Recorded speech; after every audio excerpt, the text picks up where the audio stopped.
where her mom wrote the disaster predictions. He wanted to stop the next disaster and hoped Kelly could help with clues, but that sounded insane. No one would believe it. Kelly thought he was crazy and got up to leave with her daughter. Jack panicked and stopped her, telling her the recent plane crash was listed in the numbers with exact date, location and death count, and the next one was tomorrow in New York City with 170 deaths. Even then, Kelly was shocked but still refused to help. Jack had no choice but to go home, but that night, a car suddenly pulled up outside. Inside were two men whose faces couldn't be seen. They caught Carl's attention. Their mouths didn't move, but strange sounds came out. Carl seemed to understand and walked toward them. After some gibberish talk, they handed him a black stone. Jack inside the house sensed something was off, thinking they might be kidnappers. He rushed outside, but the car was gone. He asked Carl who they were. Carl said he didn't know. They just gave him a black stone. Jack examined it. It looked ordinary. He warned Carl not to talk to strangers and sent him upstairs to do homework. Then he started working on tomorrow's prediction. The location was in a crowded downtown area, and only 170 people would die, so it couldn't be a natural disaster. The only explanation was a terror attack. That night he anonymously warned the FBI to block off that street tomorrow. The police were confused. Jack didn't know how to explain. He just repeated himself and hung up. The next morning, Jack drove to the coordinates. The police were indeed there, but they hadn't blocked the street. Crowds still filled the area. Jack angrily confronted the officers, but they said they were there to arrest him for spreading panic. Realizing this, Jack turned and ran. The police chased after him, but Jack had no time to play games. The coordinates were right, yet everything was calm, which meant the attackers must be underground. He rushed into the subway station, but after searching around he found nothing strange. Then he spotted a man clutching something to his chest, looking nervous. Before Jack could act, the man ran into the crowd. Jack chased him, angering passengers, which drew the attention of subway guards. The man jumped onto the train and got cornered at the back, with guns aimed at him. He raised his hands. A pile of CDs fell out. Turns out he was just a thief. A false alarm. The train started moving again, but it hadn't gone 10 meters when the tracks sparked and shorted out. The switch failed to align. The driver of the oncoming train tried to brake, but it was too late. The train going 200 kilometers per hour derailed, like a missile heading straight toward Jack's car. Move back!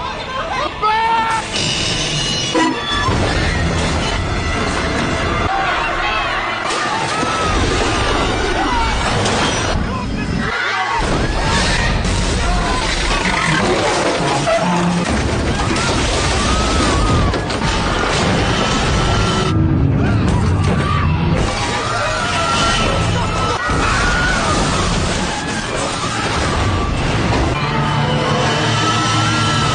It finally stopped after crashing into the station stairs. Jack barely survived by running to the rear car. The crash made it clear he couldn't stop the prophecies. The evening news confirmed it. 170 people dead, but not all was lost. When Jack picked up his son from his sister's house, Kelly and her daughter showed up that night. Knowing they finally believed him, Jack sent the kids away, and Kelly said she'd help. They would go to her mother's old house to find clues, but she was also helping herself, because her mother once said Kelly would die on October 19th, the last date on the paper. She had been avoiding it, not wanting to believe, but now that every prophecy had